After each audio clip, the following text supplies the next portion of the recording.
बाजार की दिशा और दशा का कोई भरोसा नहीं है, लेकिन हाँ, अगर आप बाजार को समझते हैं, पढ़ते हैं, तो अनुभव से बाजार की चाल का अंदाजा लगा सकते हैं। कई बार बाजार की चाल को समझने के लिए, अपने निवेश की रणनीति को बनाने या बदलने के लिए हमें एक्सपर्ट्स की जरूरत पड़ती है, और यही काम आता है निवेश की एबीसीडी जैसा कार्यक्रम, जहां पर हम आपको मिलाते हैं एक्सपर्ट्स के साथ और निवेश की तमाम बारीकियों को लेकर, बाजार की चाल की बारीकियों को लेकर विस्तार से हम करते हैं चर्चा। आज हमारे साथ बेहद खास मेहमान जुड़ गए हैं। हमारे साथ हैं senior VP fund manager Kotak mutual fund के पंकज टिब्रेवाल। पंकज जी, स्वागत है आपका हमारी इस खास पेशकश में, जहां पर हम निवेश की एबीसीडी के तौर पर तमाम निवेशकों को समझाते हैं कि उन्हें अपनी निवेश की गाड़ी को कैसे आगे बढ़ाना चाहिए, उस राह में कैसे आगे बढ़ना चाहिए। आपने समय निकाला, उसके लिए आपका बहुत बहुत धन्यवाद। लेकिन पहला सवाल साफ तौर से बाजार की चाल को लेकर ही होगा। पिछले कुछ महीने अगर मैं कहूँ निजी तौर पर आपके लिए एक फंड मैनेजर के तौर पर तो काफ़ी बढ़िया रही हैं। जिस तरह के फंड्स आप हैंडल भी करते हैं, अच्छा खासा मुनाफा हमने आते हुए देखा है निवेशकों को, खासतौर से मिड कैप स्मॉल कैप जैसी कैटेगरी में। लेकिन अब बाजार की चाल एक सीमित दायरे में घूमती हुई हमें दिखाई दे रही है। तो पिछले लगभग 12-18 महीनों में जो हमने रिटर्न्स देखे हैं इस कैटेगरी में, क्या वो आगे बरकरार रहने की संभावना है, या आपको लगता है कि थोड़ा सा निवेशकों को अब मुनाफे की घुमार से निकल जाना चाहिए और थोड़ा और इंतजार करना चाहिए, सब्र रखना चाहिए? नमस्कार कविता जी, बहुत बहुत धन्यवाद। पहला क्वेश्चन जो आपका मार्केट के रुझाव के ऊपर है, तो अगर आप लास्ट 18 महीने में देखें तो मार्केट ने बहुत अच्छा रिटर्न दिया है निवेशकों को। स्मॉल कैप इंडेक्स ने करीबन 230% रिटर्न दिया है, निफ्टी ने करीबन 125-30% दिया है और मिड कैप इंडेक्स ने 180% दिया है। और ये दो तीन कारणों के कारण हुआ। लास्ट 18 महीने में हमने देखा कि लास्ट 4 तिमाही में कॉर्पोरेट इंडिया ने इस पूरे कोविड सिचुएशन को बहुत अच्छे से हैंडल किया, और जो लिस्टेड स्पेस है उन्होंने अपने कॉस्ट को कम करते हुए, अपने कैश फ्लो को संभालते हुए अपने ऑपरेशंस को मैनेज किया। और जैसी डिमांड आई तो आपको दो जगह से मुनाफा हुआ। एक आपके सेल्स इंक्रीज हुए और दूसरे आपके कॉस्ट कंटेन होने के कारण मार्जिन्स में एक्सपेंशन हुई। और इसका परिणाम ये हुआ कि जो अर्निंग्स ग्रोथ है वो बहुत स्ट्रांग हुआ, जो मार्केट के कई एक्सपेक्टेशन के ऊपर था। और उसके कारण आपने मल्टीपल जो पीई होती है उसमें आपने एक्सपेंशन देखा। तो अर्निंग ग्रोथ मिली और आपको पीई एक्सपेंशन मिला, जिसके कारण मार्केट में एक बहुत अच्छी रैली आई, जिसमें कि हमने ऑलमोस्ट सभी स्टॉक्स को बढ़ते हुए देखा। बट आने वाले समय में थोड़ी कठिनाई हमें दिख रही है। ये तिमाही और नेक्स्ट तिमाही के जो नतीजे आएंगे, हमें लगता है कि कॉर्पोरेट इंडिया के मार्जिन्स में कहीं ना कहीं प्रेशर आएगा, मुनाफे दर में कहीं ना कहीं प्रेशर दिखेगा। और ये हम इसलिए बोल रहे हैं क्योंकि अगर आप लास्ट साल भर या 1.5 साल में देखें तो हर कमोडिटी के भाव 50 से 70% बढ़ गए हैं, और कंपनियां उन्हें पूरी पास ऑन इमीडिएटली नहीं कर पा रही हैं क्योंकि डिमांड में कहीं ना कहीं प्रेशर आता है। उसके कारण हमें लगता है कि मार्जिन पर आपको प्रेशर दिखेगा। सेकंड, अगर आपको याद हो तो तीसरी और चौथी तिमाही लास्ट ईयर सबसे अच्छे क्वार्टर्स थे, अच्छी तिमाही थी कॉर्पोरेट इंडिया के लिए, हाईएस्ट मार्जिन एवर हमने डिलीवर किया। बट आने वाले इस क्वार्टर और इस तिमाही और नेक्स्ट तिमाही में हमारे पास सैलरी वेज इन्फ्लेशन का हेडविंड रहेगा, ट्रैवलिंग कॉस्ट का हेडविंड रहेगा और मार्केटिंग एक्सपेंडिचर का हेडविंड रहेगा। तो जब हम ये चारों को कंबाइन करते हैं तो हमें लगता है कहीं ना कहीं मार्जिन प्रेशर आपको इस तिमाही और नेक्स्ट तिमाही में दिखेगा, जो अर्निंग्स अपग्रेड साइकिल को कहीं ना कहीं पॉज करेगा। सेकंड, आपने लास्ट नाइट सुना होगा कि फेड चेयरमैन ने 2022 में 3 ब्याज दर रेट हाइक के बारे में बात किया, और मार्च 2022 तक जो 3 महीने बाद ही है, वहाँ जो उनकी टेपरिंग है वो स्टार्ट हो जाएगी और जितने भी बॉन्ड परचेज हैं वो ऑलमोस्ट फिनिश हो जाएंगे। सो जो इंक्रीमेंटल लिक्विडिटी और इंटरेस्ट रेट साइकिल है वो किस तरह बिहेव करेंगे एसेट प्राइसेस पर, ये आने वाले समय ही बताएगा। बट कहीं ना कहीं इसमें हमें कॉशन रखना चाहिए।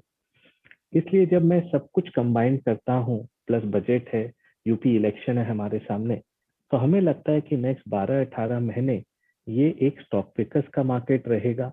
जो मार्केट का ब्रेथ आपने लास्ट 18 महीने में देखा, जहां एक कहावत है कि एक राइजिंग टाइड हर बोट को लिफ्ट कर देती है, वो हमने लास्ट 18 महीने में देखा। लेकिन आने वाले नेक्स्ट 12 महीने में हमें लगता है कि मार्केट का ब्रेथ और नैरो होता जाएगा और कई गिने चुने सेक्टर ही अच्छा प्रदर्शन करेंगे, बाकी सब साइड में भी अंडर परफॉर्म करें। तो इसलिए हम निवेशकों को ये सलाह देंगे या एडवाइस करेंगे कि वो अपने रिटर्न एक्सपेक्टेशन को मॉडरेट करें और उन्हीं कंपनियों में बने रहें, उन्हीं फंडों में बने रहें जहां उनको लॉन्ग टर्म की निवृत्ति दिख रही है, निवेश की वृद्धि दिख रही है। वेरी शॉर्ट टर्म ओरिएंटेशन से अभी इस मार्केट में ना आवे, हो सकता है कि आपको डिसअपॉइंटमेंट सहना पड़े। तो क्लियरली हमारा ये निवेशकों से यू नो रिक्वेस्ट रहेगा कि वो इस नेक्स्ट 12-18 महीने को बहुत सावधानी और केयरफुली से इसको नेविगेट करें। अब इस पूरे समीकरण में पंकज जी, ओमिक्रॉन कितनी बड़ी चिंता है आपके लिए? जिस तरह से हम देख रहे हैं कि इसके केसेस बढ़ते हुए दिखाई दे रहे हैं, अभी हमने देखा कि धीरे धीरे इकोनॉमी पटरी पर भी आती हुई दिखाई दे रही है। तमाम राज्य इकोनॉमी को खोल रहे हैं, कामकाज एक बार फिर से शुरू होता हुआ दिखाई दे रहा है, जिंदगियां एक बार फिर से नॉर्मल होती हुई दिखाई दे रही है। अब इस बीच ओमिक्रॉन के बढ़ते हुए केसेस आपके लिए, बाजार के लिए कितनी बड़ी चिंता हो सकते हैं? ये तो मैं एक एक्सपर्ट नहीं हूँ ओमिक्रॉन पर, जितना पढ़ रहा हूँ, जितने लोगों से बात कर रहे हैं हम, तो ये एक वायरस, ये जो वेरिएंट है, ये बहुत फास्ट स्प्रेड कर रहा है। और आज ही WHO के चीफ का कमेंट था कि ये 77 देशों में ऑलरेडी प्रेजेंट हो गया है। लेकिन कहीं ना कहीं ये उम्मीद है कि वैक्सीनेशन के कारण जो हॉस्पिटलाइजेशन हमने प्रीवियस 2 वेरिएंट में देखे थे, वो उस दर तक ना जावे। केसेस हो सकते हैं बढ़े, लेकिन जहां भी हम देख रहे हैं, चाहे यूरोप हो या US हो, डेथ रेट और ICU जो हॉस्पिटलाइजेशन रेट है, वो काफी कंट्रोल में है।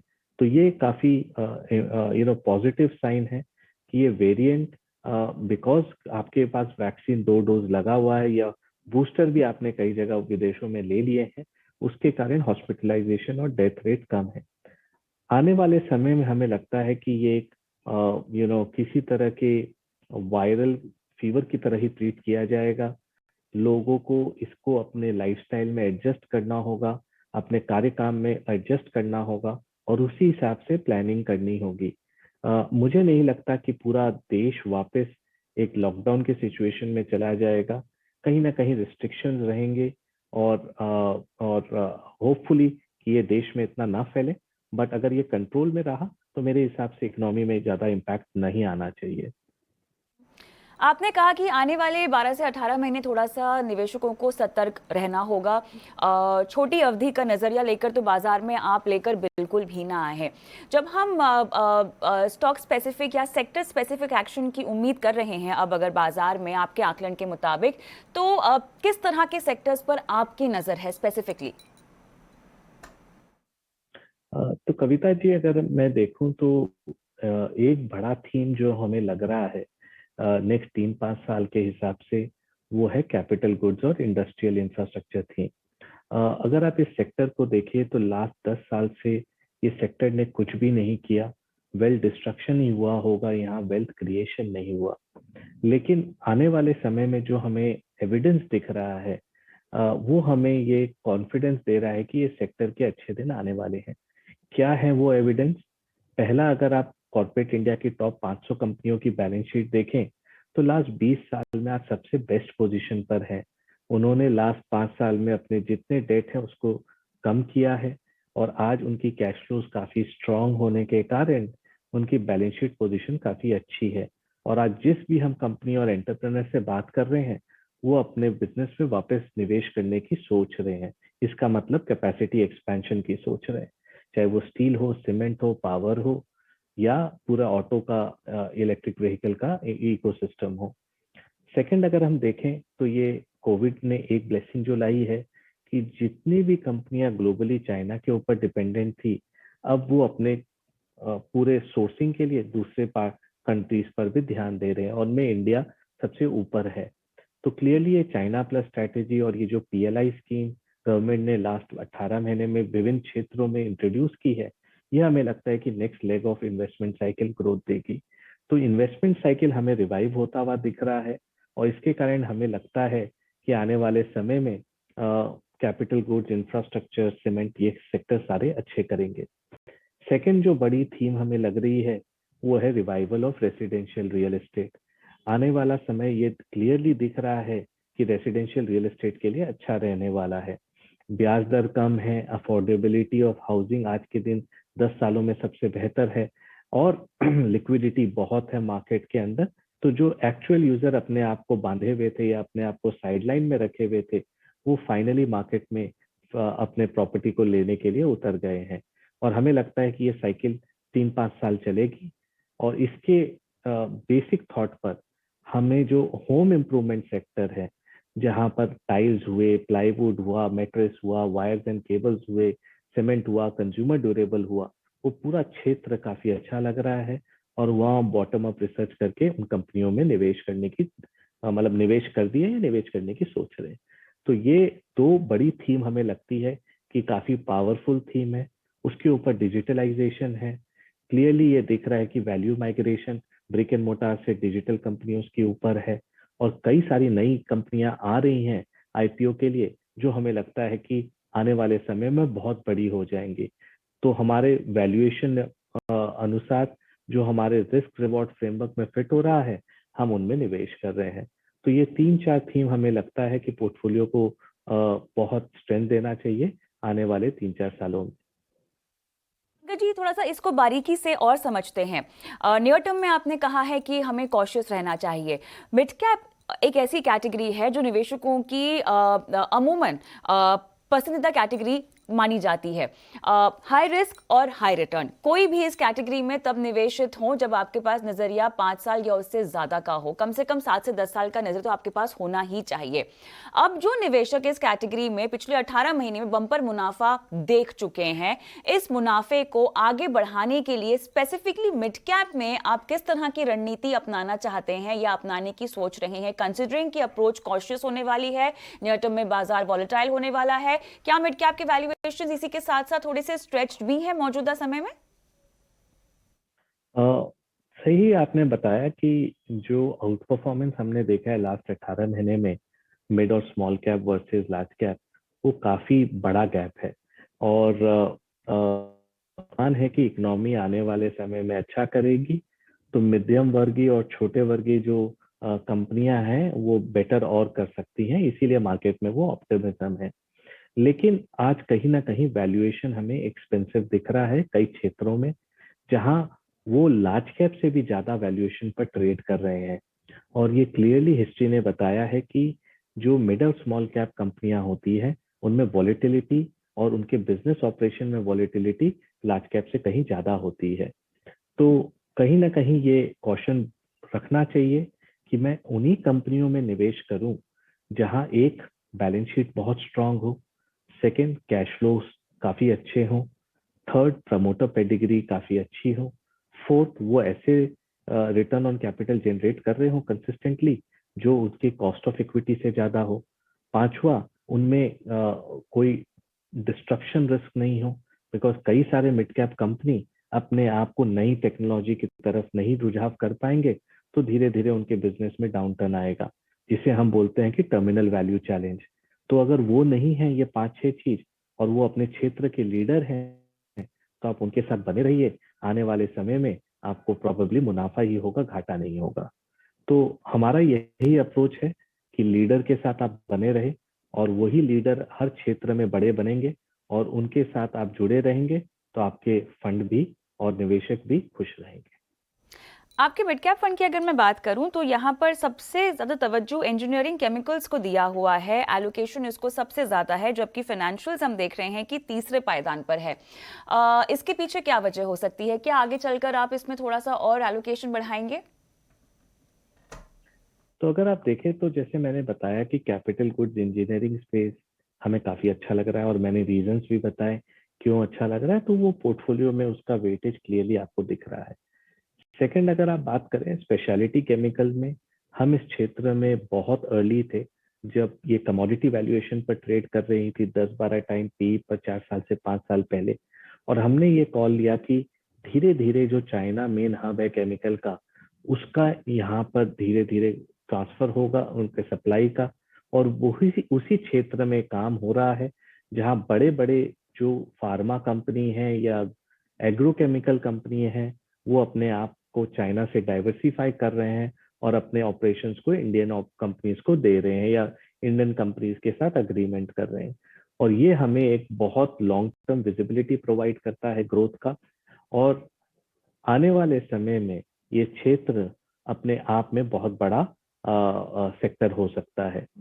सेकंड, लेकिन नियर टर्म में हमें एक ख्याल रखना चाहिए कि इस क्षेत्र में बहुत बड़ी रैली हुई है। अगर हम टॉप 10 फास्टेस्ट वेल्थ क्रिएटर्स को देखें और टॉप 10 कंसिस्टेंट वेल्थ क्रिएटर्स को देखें, उसमें 5 साल पहले एक भी केमिकल कंपनियों का नाम नहीं आता था। जब अभी हम देख रहे हैं तो उसमें 2 से 3 केमिकल कंपनियों का नाम दिख रहा है।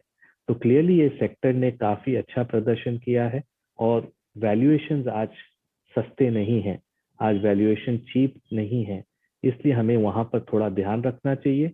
ग्रोथ अपॉर्चुनिटी काफी है इंडियन मैन्युफैक्चरर्स इस सेक्टर में लिए, लेकिन वैल्यूएशन में प्राइसिंग पर कहीं ना कहीं ध्यान अपने को रखना चाहिए। तो ये हो गया स्पेशलिटी केमिकल। फाइनेंशियल्स में अगर आप आए तो मिड और स्मॉल कैप में सबसे बड़ा चैलेंज ये है कि आज फाइनेंशियल स्पेस में कोई अच्छी बड़ी अपॉर्चुनिटी, स्केलेबल अपॉर्चुनिटी नहीं दिख रही हमें। तो हमने अपने पोर्टफोलियो में large cap private sector bank, जहां वैल्यूएशन काफी अच्छे हो गए हैं, उनकी तरफ अपना रुझाव किया है और उनको अपने पोर्टफोलियो में इंट्रोड्यूस किया है। तो हमें लगता है कि आने वाले समय में जो large cap private sector financials हैं और 1-2 पीएसयू बैंक्स हैं, वो काफी अच्छा प्रदर्शन करना चाहिए। 1-2 एनबीएफसीज हैं जो काफी अच्छा काम कर रही हैं अपने क्षेत्र में, वो हमारे पोर्टफोलियो के पार्ट हैं। हाउसिंग फाइनेंस में 1-2 कंपनियां अच्छा काम कर रही हैं, इंश्योरेंस में कंपनियां अच्छा काम कर रही हैं। तो इस तरह हमने अपने फाइनेंशियल बास्केट को क्रिएट किया अपने पोर्टफोलियो में। आप एक हाइब्रिड कैटेगरी का फंड भी संभालते हैं। मुझे बताएं कि पिछले कुछ महीनों में इस कैटेगरी में निवेशकों का रुझान कितना बड़ा है? आने वाले वक्त में क्या ये कोर पोर्टफोलियो का एक बहुत बड़ा हिस्सा हो सकती है? बैलेंस एडवांटेज फंड को देखते हैं, जो कि एक hybrid dynamic equity category fund है, तो वो नीचे में 10% से लेके ऊपर में 90% के इक्विटी तक अपने आप को जैगल कर सकते हैं। तो हमने देखा कि जब प्रीवियस साइकिल में मार्केट ने क्रैश किया तो हमने अपना इक्विटी 80% तक या 70% तक बढ़ाया, और आज जब मार्केट ऊपर है तो हमने धीरे धीरे इक्विटी को 35% पर ले आए। ये कैटेगरी में हम काफी स्ट्रॉन्ग फ्लोज देख रहे हैं, बिकॉज आप खुद निर्णय नहीं ले रहे हैं, आप उस फंड हाउस और फंड मैनेजर को दे रहे हैं कि आपके अपने मॉडल के हिसाब से जो वैल्यूएशन और मोमेंटम दोनों पर बेस्ड है, आप कॉल लीजिए कि आज आपको इक्विटी बढ़ाना है कि कम करना है। तो ये एक डायनामिक इक्विटी जो बैलेंस हाइब्रिड फंड है, वो काफी अच्छा मेरे हिसाब से मार्केट ने एक्सेप्ट किया है इस प्रोडक्ट को, और काफी फ्लो हम देख रहे हैं। सेकंड, अगर आप बात करें तो नॉर्मल बैलेंस फंड, जहां 65 से 80% के बीच में हम नेविगेट करते हैं, जिसे हम अग्रेसिव हाइब्रिड फंड कहते हैं, वो भी उन निवेशकों के लिए सूट है जो प्योर इक्विटी रिस्क नहीं लेना चाहते, जो नीचे में सेफ भी नहीं खेलना चाहते, बट कहीं ना कहीं 65 से 80% इक्विटी में खुश है। थर्ड, हमारे पास जो हाइब्रिड प्रोडक्ट है वो है डेट इक्विटी हाइब्रिड, जो 15% से 30% के बीच में इक्विटी के बीच में नेविगेट करता है, और वो फंड भी कहीं ना कहीं कंजर्वेटिव इन्वेस्टर्स के लिए काफी सूटेबल है।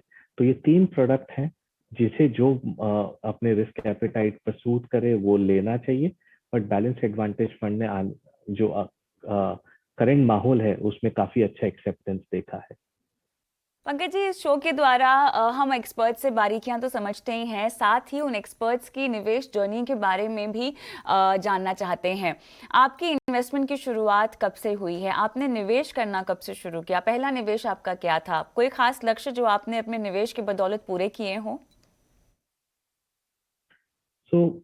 मैंने बहुत अर्ली ऑन इक्विटी मार्केट में अपना इंटरेस्ट किया, और बहुत अर्ली एज से मुझे इस मार्केट में काफी दिलचस्पी थी। और लेट 90s में मैंने अपना फर्स्ट निवेश किया इस मार्केट में। और मेरा ये फर्म व्यू है कि अगर आपको वेल्थ क्रिएट करना है तो इससे बेटर एसेट क्लास और कहीं नहीं है पूरे प्लेनेट में। रहे, और अगर आप कंपाउंडिंग, जो मैं एट्थ वंडर बोलता हूँ, उस पर आप बिलीव करो, तो ये ऐसी एसेट क्लास है जो आपको रिवॉर्ड करेगी over a longer period of time. लेकिन इसमें अपने आप को समझना बहुत जरूरी है। लोग KYC करते हैं, मैं लोगों को बोलता हूँ आप KYS करो। KYS मतलब नो योर सेल्फ। अगर आप अपने आप को जान जाओगे, अपने साइकोलॉजी और अपने टेम्परामेंट को जान जाओगे, तो आप इस मार्केट में इस एसेट क्लास से बहुत वेल्थ क्रिएट कर सकते हो। लेकिन होता क्या है, 90 से 99% टाइम लोग देखा देखी करके कि मेरे पड़ोसी ने पैसा कमाया मैं भी कूद जाऊं, और 10% का छोटा सा करेक्शन आते ही वो भयभीत हो जाते हैं और फिर अपने सारे होल्डिंग को बेच देते हैं। तो ये बहुत खराब चीज है। जितना टाइम आप इक्विटी मार्केट में स्पेंड करोगे उतना बेटर रहेगा आपके रिटर्न्स के लिए। और ये हिस्ट्री ने प्रूव किया है कि लास्ट आप 25-30 साल की हिस्ट्री निकाल लीजिए तो निफ्टी ने, इंडेक्स ने 14-15% का CAGR रिटर्न दिया है अक्रॉस साइकिल्स, जिसमें आपने सब कुछ देख लिया लास्ट 20-25 साल। इससे बेहतरीन हो नहीं सकता। और एक्टिव फंड मैनेजर्स ने कहीं ना कहीं अल्फा ऐड किया हो तो उस पर 2-3% आप अगर अल्फा कर लें ऐड, तो 16-17% रिटर्न बनता है on average over the last 25-30 years. So depending on आपका क्या गोल है, बट जो आपकी गोल है आप काफी अर्ली उससे स्टार्ट करें तो आपकी गोल आराम से पूरी हो जाएगी इस एसेट क्लास से। और मेरा ये क्लियर कॉन्फिडेंस है इस एसेट क्लास पर कि ये बहुत बड़ा कंपाउंडिंग मैग्नेट है।